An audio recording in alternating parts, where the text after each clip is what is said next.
Oi, pessoal do meu canal, tudo bem com vocês? Bom, eu espero que sim. No vídeo de hoje eu vim trazer uma palavra de Deus para o seu coração, que se encontra lá em Lucas, no capítulo 24, no verso 21, aonde vai nos dizer assim: Ora, nós esperávamos que fosse ele quem havia de redimir a Israel.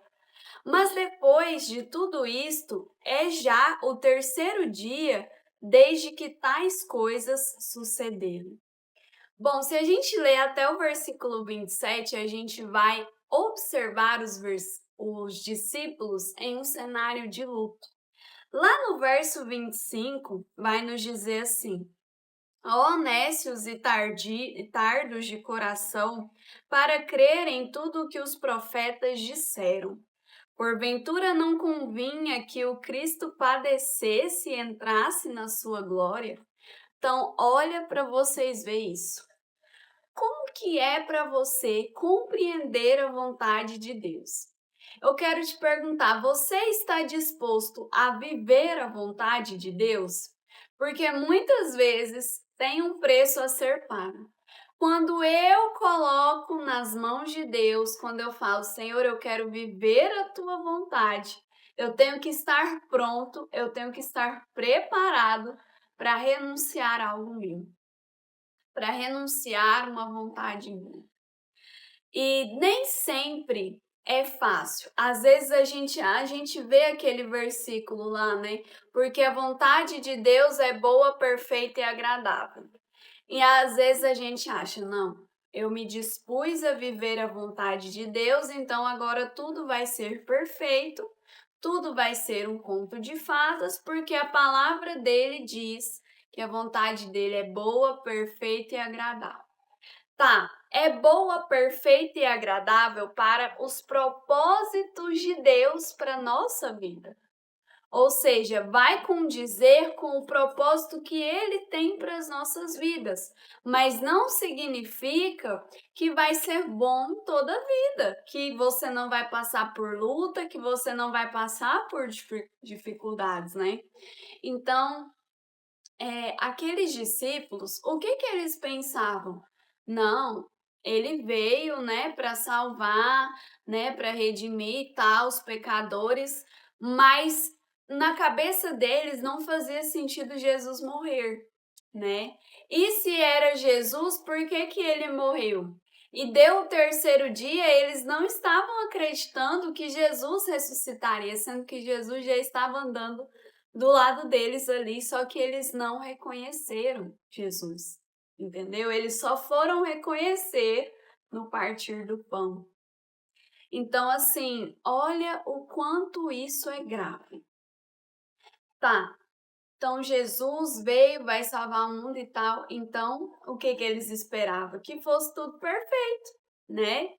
Que, tipo assim, tanto é que quando Jesus falava, quando Jesus tocava no assunto de cruz, né, principalmente no começo, que os discípulos, né, não entendiam muito bem, a, Jesus era repreendido. Pedro falava, jamais eu vou permitir que o Senhor passe por isso, né, que eu vá no seu lugar e tal coisa. Então, tipo assim, a gente associa a vontade de Deus a não sofrer. Bom, eu vivo a vontade de Deus, então eu não devo sofrer, então eu não devo passar por luta, então eu não devo passar por perseguição.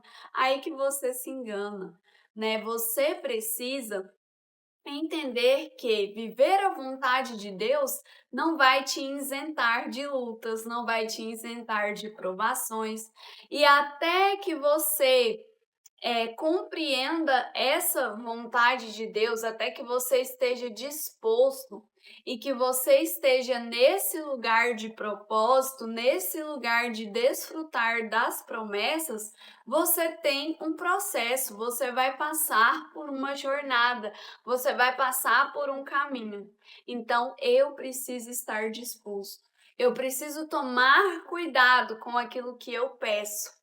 Porque a partir do momento em que eu me disponho a viver a vontade de Deus, eu tenho que estar preparada para o que der e vier. Porque às vezes vamos ser bem recebidos, mas às vezes vamos ser rejeitados. Às vezes vai estar tudo bem, mas às vezes vai vir as lutas, vai vir as provações, e eu tenho que estar disposto a viver isso. A partir do momento em que eu entrego a minha vida nas mãos dele e falo, Senhor, que seja conforme o teu querer, Senhor, eu deixo de viver as minhas vontades para viver aquilo que o Senhor tem para minha vida, eu tenho que estar disposto a pagar o preço. Por esse pedido, eu tenho que estar disposto a pagar o preço para cumprir o propósito que Deus tem na minha vida. Para ir e cumprir o ID, para ir e cumprir o chamado ao qual Deus me confiou. Então, eu quero te perguntar de novo: você está disposto a viver a vontade de Deus? Porque viver a vontade de Deus não significa que as coisas vão ser perfeitas na sua vida. Então, não deixe que a aflição, não deixe que a angústia, não deixe as suas dúvidas te impedir de ver o Senhor, porque aqueles discípulos não estavam reconhecendo quem estava do lado deles. E muitas das vezes Deus está do nosso lado e a gente não está reconhecendo Deus. A gente não está reconhecendo Ele em nossas vidas. Porque a gente está tão amargurado, está tão aflito, a gente está olhando tanto para o problema, tanto para as circunstâncias, que eu não estou olhando quem está falando comigo. Jesus estava falando com aqueles discípulos ali, e eles por um tempo demoram a perceber. Então, compreenda a vontade de Deus. A vontade de Deus não é sinônimo de que tudo vai dar certo. Ah, virei crente, me converti, agora eu sou cristão, tudo vai bem na minha vida. Não. Muitos cristãos se frustram aí porque acham que a vida vai ser um mar de rosas. E não vai. Eu sempre falo que evangelho não é lugar de conforto, é lugar de confronto. Então, Deus vai te tirar da sua zona de conforto. José viveu a vontade de Deus, porque era da vontade de Deus que José governasse o Egito. Mas o que José passou até chegar nesse momento? O que José teve que enfrentar? As humilhações. Então, a partir do momento que eu peço para viver a vontade de Deus bem, eu estou preparado para pagar o preço? Eu estou preparado para passar pelo processo, para sofrer as consequências? Tá, quero ser governador do Egito. Você está disposto a ser rejeitado pelos próprios irmãos? Você está disposto a ser vendido como escravo? A ficar preso lá naquela prisão por praticamente 13 anos? Sem que ninguém se lembre de você? Sem que você possa fazer nada para sair dali, a não ser a vontade de Deus, né? A não ser o tempo e o momento de Deus. Você está disposto? Porque a partir do momento que você pede,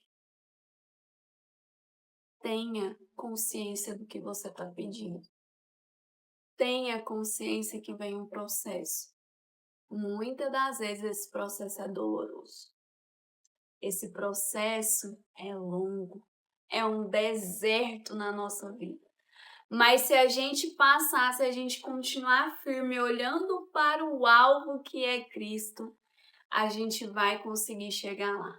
A gente vai conseguir cumprir o propósito e o chamado que Ele tem para nós. Então é isso. Essa foi a palavra de hoje. Que Deus abençoe a sua vida. Guarde essa palavra no seu coração. Beijo grande e até o próximo vídeo. Tchau!